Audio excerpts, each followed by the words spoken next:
Сен жасылсың, мен сарымын. Сенің ұзын тілің бар, менде ұзын тіл жоқ. Сенің көзің дәу, менің көзім кішкентай. Сенің жүнің жоқ, менің сары жүнім бар. Сенде қанат жоқ, менде қанат бар, дейді. Сен 4 аяқпен секіресің, ал мен болсам 2 аяқпен жүгіре аламын, дейді. Сөйтіп екеуі дос болады. Екеуі асыр салып ойнайды. Бақа балапанға судан қорықпай жүзуді үйретеді. Арада апта өтеді. Бақа балапанға сенің анаңды іздеп табайық. Сен себебі мен сияқты бақа емессің. Мен сияқты сен де өз үйіңді өмір сүруін керек, дейді. Дәл осы күні жаңбыр қатты жауады. Тығылатын жер жоқ. Кішкентай көлшік суға толып кетеді. Бақа мен балапан төмпешікке шығады.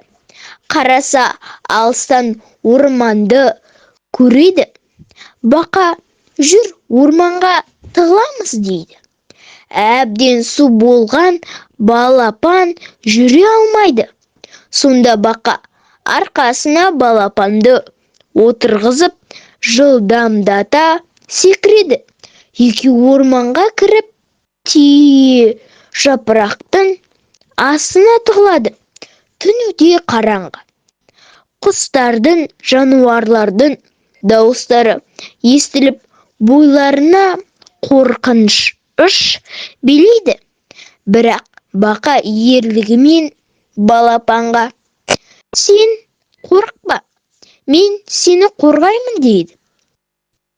Таң атқанша дәу екі көзін ашып жұмып, құр-құр еткен даусымен жабайы құстар мен аңдарды қорқытып жолатпайды. Ертеңінде күн ашық боп екеуі жол жүреді. Балапан аяғын ауыртып алды.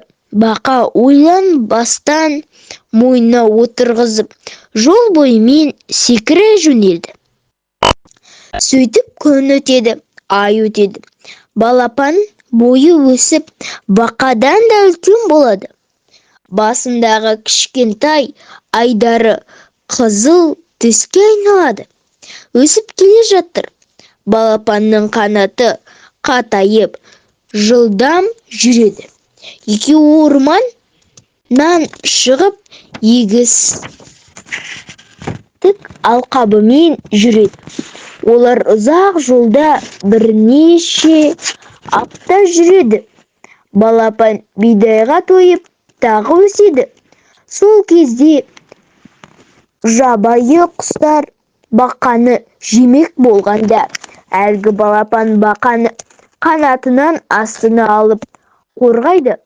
Балапан оларды шоқып, қуып жібереді. Бір кезде бақа: мен шаршадым, маған су керек, деп құлай кетеді.